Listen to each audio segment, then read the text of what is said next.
நம்ம Tamil last team இப்போ தொடர்ந்து ப்ரோ கபடி சீசன் 12 பற்றின முக்கியமான அப்டேட்லாம் வெளிவிட்டுட்டு வராங்க. ஆல்ரெடி நம்ம தமிழ் லாஸ்ட் டீமோட கோச்சஸாக இருந்த உதயகுமார் சார் அண்ட் தர்மலா சேர்லாதனா இந்த ரெண்டு பேத்தையுமே ரிலீஸ் பண்ணிவிட்டு புதிய ஹெட் கோச்சை நம்ம சஞ்சீவ் பல்யன் சார் அப்பாயிண்ட் பண்ணியிருந்தாங்க. அண்ட் அவரை ஹெட் கோச்சாக போடும்போது அவங்க தெளிவாக சொல்லிட்டாங்க, இதுக்கப்புறம் நீங்கள் ஒரு புது தமிழ் லாஸ்ட் டீமை பார்க்க போகிறீங்க. இந்த டீமில் இருந்த முக்கியமான பிளேயர்ஸ் எல்லாத்தையும் ரிலீஸ் பண்ணிவிட்டு நிறையவே புது பிளேயர்ஸ் எடுக்க போகிறோம். அண்ட் இதுக்கு முன்னாடி இந்த ஸ்ட்ராட்டஜி எல்லாத்தையும் மாற்றிட்டு இந்த டைம் நாங்கள் புது ஸ்ட்ராட்டஜியோட வரப்போகிறோம் அப்படிங்கிற மாதிரி தமிழ் லாஸ்ட் டீம் சொல்லியிருந்தாங்க. அண்ட் அதிலிருந்தே நமக்கு நல்லாவே தெரிஞ்சு போச்சு தமிழ் லாஸ்ட் டீம் இந்த டைம் நிறையவே பிளேயர்ஸை ரிலீஸ் பண்ண போகிறாங்கன்னு. அண்ட் அதே மாதிரி நம்ம தமிழ் லாஸ்ட் டீமும் இப்போ தொடர்ந்து முக்கியமான பிளேயர்ஸை ரிலீஸ் பண்ண ஆரம்பிச்சிருக்காங்க. லெஃப்ட் கார்னர் பிளேயரான நம்ம சாகில் குலியாவை தமிழ் லாஸ்ட் டீம் ரிலீஸ் பண்ணிட்டாங்க. இவரை பொறுத்த வரைக்கும் ப்ரோ கபடி சீசன் 8லேருந்து தொடர்ந்து தமிழ் லாஸ்ட் டீமுக்கு ரொம்பவே நல்லா ப்ளே பண்ணிட்டு இருந்தார். குறிப்பாக நம்ம சாகராத்தியை கம்பேர் பண்ணுறப்ப இவர் தான் லாஸ்ட் 2-3 சீசனாக ரொம்பவே நல்லா பெர்ஃபார்ம் பண்ணி அதிகமான பாயிண்ட்ஸ் எடுத்துக்கிட்டு இருந்தார்.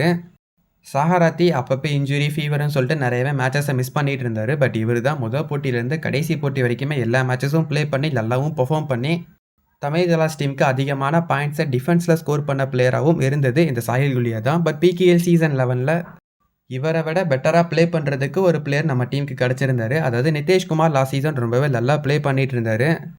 ஸோ இப்போ தமிழ் லாஸ்ட் டீம் நிதேஷ்குமாரை தான் ரீட்டைன் பண்ண வேண்டிய கட்டாயத்தில் இருக்காங்க. ஏன்னா சாகில் குலியா போன சீசன் கொஞ்சம் மிஸ்டேக் பண்ண ஆரம்பித்தார். அவருமே ரொம்ப மோசமாலாம் பெர்ஃபார்ம் பண்ணலை, 30 பாயிண்ட் எடுத்துட்டார் சாகில் குலியா. பட் இருந்தாலும் அவரை விட பெட்டராக ஒரு பிளேயர் பெர்ஃபார்ம் பண்ணிக்கிட்டு இருக்காரு.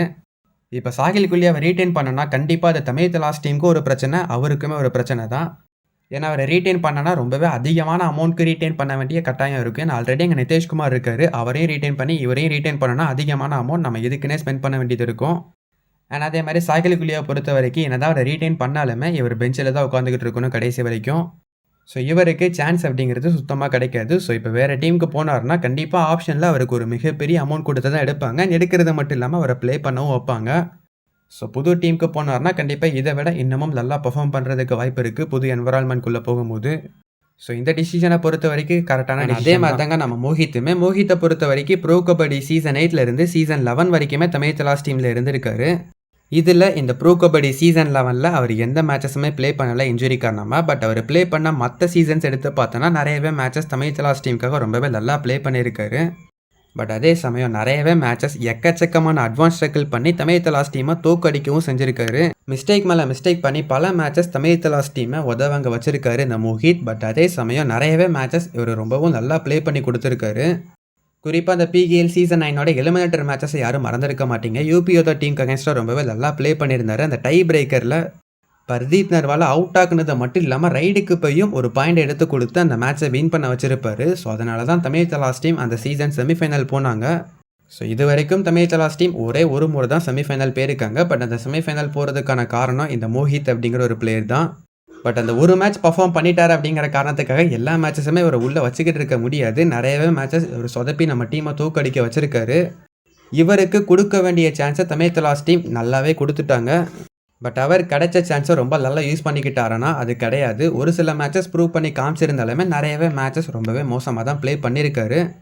ஸோ இவர் ரிலீஸ் பண்ணதில் எந்த தப்புமே கிடையாது. அண்ட் இப்போ இந்த வரிசையில் இணைஞ்சிருக்காரு நம்ம தமிழ்நாட்டை சேர்ந்த அபிஷேக்கை பொறுத்த வரைக்கும் ப்ரோ கபடி சீசன் 7லேருந்து சீசன் 11 வரைக்குமே தமிழ் லாஸ்ட் டீமில் இருந்திருக்காரு. இதில் இவர் ரொம்ப நல்லா பர்ஃபார்ம் பண்ண சீசன் எடுத்து பார்த்தோன்னா லாஸ்ட் 2-3 சீசனாகவே தமிழ் லாஸ்ட் டீமுக்கு ஓரளவுக்கு நல்லாவே பர்ஃபார்ம் பண்ணியிருக்காரு. ப்ரோ கபடி சீசன் 7 பொறுத்த வரைக்கும் அவருக்கு பெருசாக சான்ஸ் கிடைக்கல, நிறையவே பிளேயர்ஸ் இருந்தாங்க. அதே மாதிரி தான் ப்ரோ கபடி சீசன் 8லேயுமே அங்கே சுர்ஜித் சிங் இருந்தார். ஸோ பாதி மேட்சஸ்க்கு மேலே தான் இவருக்கு சான்ஸ் அப்படிங்கிறது கொஞ்சம் கொஞ்சமாக கொடுக்க ஆரம்பித்தாங்க. அதுக்கப்புறம் பிகேஎல் சீசன் 9லேருந்து தமிழ் லாஸ்ட் டீமுக்கு ரெகுலராக ப்ளே பண்ண ஆரம்பிச்சிட்டாரு அபிஷேக். பட் நல்லா பெர்ஃபார்ம் பண்ணாரான்னு கேட்டிங்கன்னா அது கிடையவே கிடையாது. ஒரு சில மேட்சஸில் நல்லா பெர்ஃபார்ம் பண்ணி கொடுத்துக்கிட்டு இருந்தார். பட் எல்லா மேட்சஸுமே அட்வான்ஸ் டேக்கிள் மேலே அட்வான்ஸ் டேக்கிள் பண்ணி ஆப்போசிட் டீமுக்கு தான் பாயிண்ட்ஸை வாரி வழங்கினார் நம்ம அபிஷேக். இவரை கம்பேர் பண்ணுறப்ப மோஹித் எவ்வளவோ பரவாயில்ல அப்படிங்கிற மாதிரி தான் எல்லாருக்குமே தோணும். ஏன்னா மோஹித் கொஞ்சம் அட்வான்ஸ் டேக்கிள் கம்மியாக தான் பண்ணுவார். பட் இவர் ஒரு மேட்ச்சுக்கு மினிமம் 3லேருந்து 4 பாயிண்ட் அப்படிங்கிறது அட்வான்ஸ் டேக்கிளாகவே ஆப்போசிட் டீமுக்கு வாரி வழங்குவார். அண்ட் இந்த நம்பர் 4லேயே நிற்குமான்னு கேட்டிங்கன்னா அதுவுமே கிடையாது. 7, 8, 9 அப்படிங்கிற வரைக்குமே பேருக்கு. ஸோ அபிஷேக்கை பொறுத்த வரைக்கும் ரொம்ப நல்ல டேலண்ட் தான், நான் இல்லைன்னு சொல்லலை. பட் அவரை இன்னும் எவ்வளோ நாளுக்கு தான் நம்ப போகிறாங்க? அவர்கிட்ட டேலண்ட் இருக்குது அப்படிங்கிற காரணத்துக்காகவே அவரை இறக்க முடியாது. அவர்கிட்ட டேலண்ட் இருக்குது, பட் அந்த டேலண்ட்டை அவர் ஒழுங்காக யூஸ் பண்ணிக்கிறாரான்னு கேட்டிங்கன்னா கிடையாது. எக்கச்சக்கமான மிஸ்டேக்கை பண்ணி பல மேட்சஸ் தமிழ் லாஸ்ட் டீமாக தோக்கடிக்க வச்சிருக்காரு அப்படிங்கிறதுல எந்த மாற்று கருத்தும் கிடையாது. இவர் அட்வான்ஸ் டேக்கிள் பண்ணாமல் இருந்திருந்தாருன்னா பல matches Tamil last team win பண்ணியிருப்பாங்க. பட் அதுக்குன்னு இவர் அட்வான்ஸ் டேக்கிள் பண்ண காரணத்துக்காகவே தமிழ் லாஸ்ட் டீம் தோத்தாங்கன்னு சொல்ல வரல. பட் ஆல்ரெடி இவர்கிட்ட டேலண்ட் இருக்குது அப்படிங்கிற காரணத்துக்காகவே 5 சீசன்ஸ் இவரை நம்பி தமிழ் லாஸ்ட் டீம் தொடர்ந்து ரீட்டைன் பண்ணிகிட்டே வந்திருக்காங்க. ஸோ இந்த லெஃப்ட் கவர் பொசிஷனையும் லெஃப்ட் கவர் பொசிஷனையும் ரைட் கவர் பொசிஷனையும் தமிழ் லாஸ்ட் டீம் கடந்த 2-3 சீசனாகவே தியானம் பண்ணிட்டாங்க இவங்களுக்கு. பட் இவங்க பர்ஃபார்மன்ஸில் அப்பப்போ பர்ஃபார்ம் பண்ணாலுமே நிறையவே மேட்சஸில் சொதப்பி தோக்க தான் அடிச்சிருக்காங்க. ஸோ இதுக்கு மேலேயும் இவங்களை நம்ப தேவையில்லை. ஏன்னா 5 சீசனாக இவர் சொதப்பிட்டார்.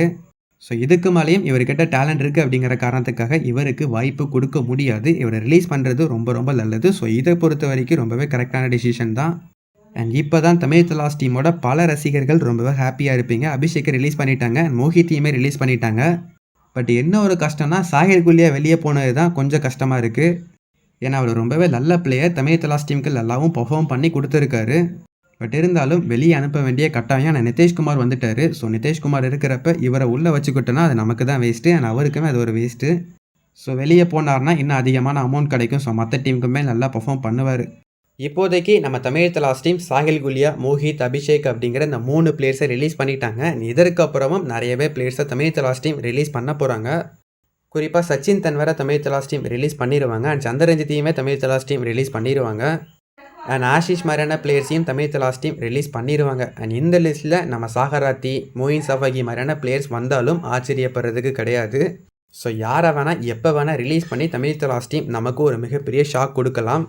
ஸோ இப்போதைக்கு ரிட்டன்ஷனில் யாரெல்லாம் கன்ஃபார்மாக இருக்காங்க அப்படிங்கிற லிஸ்ட்டை நான் சொல்கிறேன். நரேந்தர் கொண்டோலா கன்ஃபார்மாக ரீட்டைன் செய்யப்படுவார். ஏன்னா அவரை 3 வருஷம் கான்ட்ராக்ட் வச்சு தமிழ் லாஸ்ட் டீம் ரீட்டைன் பண்ணிட்டாங்க. ஸோ நரேந்தர் கண்டிப்பாக அடுத்த 2 வருஷத்துக்கு இங்கே இருப்பார். அண்ட் அதே மாதிரி NYP பிளேயர்ஸான நம்ம ராம்குமார் மாயாண்டி, தீரஜ் அண்ட் அனுஜ் கோவடே அப்படிங்கிற இந்த 3 பிளேயர்ஸுமே இருப்பாங்க. ஸோ இவங்களையும் 2 இயர் கான்ட்ராக்ட்க்கு NYP சைனிங்கில் எடுத்துட்டாங்க. ஸோ இந்த இயர் அவங்க இருந்தாகணும். ஸோ இப்போதைக்கு ரிட்டன்ஷனில் 100% கன்ஃபார்மான பிளேயர்ஸ்னால் இந்த 4 பிளேயர்ஸ் மட்டும்தான். ஸோ இதை தாண்டி நிதிஷ்குமாருமே இருப்பாங்க. இதை தவிர வேறு எந்த பிளேயர்ஸை வேணால் தமிழ் லாஸ்ட் டீம் ரிலீஸ் பண்ணுறதுக்கு வாய்ப்புகள் ரொம்ப அதிகம். இந்த ரிலீஸ் லிஸ்ட்லாம் வர்றதுக்கு முன்னக்கூட்டி இந்த மாதிரி இத்தனை பிளேயர்ஸை ரிலீஸ் பண்ண போகிறாங்கன்னு சொன்னால் எவனுமே நம்பியிருக்க மாட்டாங்க. அதுலேயும் குறிப்பாக சாஹில் குலியாவெல்லாம் ரிலீஸ் பண்ணுவாங்க அப்படிங்கிற மாதிரி சொன்னால் கண்டிப்பாக யாருமே நம்பியிருக்க மாட்டாங்க. தமிழ் லாஸ்ட் டீம் ரிலீஸ் பண்ணிட்டாங்க. ஸோ இதே மாதிரி மற்ற பிளேயர்ஸையும் அவங்க ரிலீஸ் பண்ணாலும் பண்ணலாம். சாகராத்தி ரிலீஸ் பண்ணவும் செய்யலாம், ரீட்டைன் செய்யவும் படலாம்.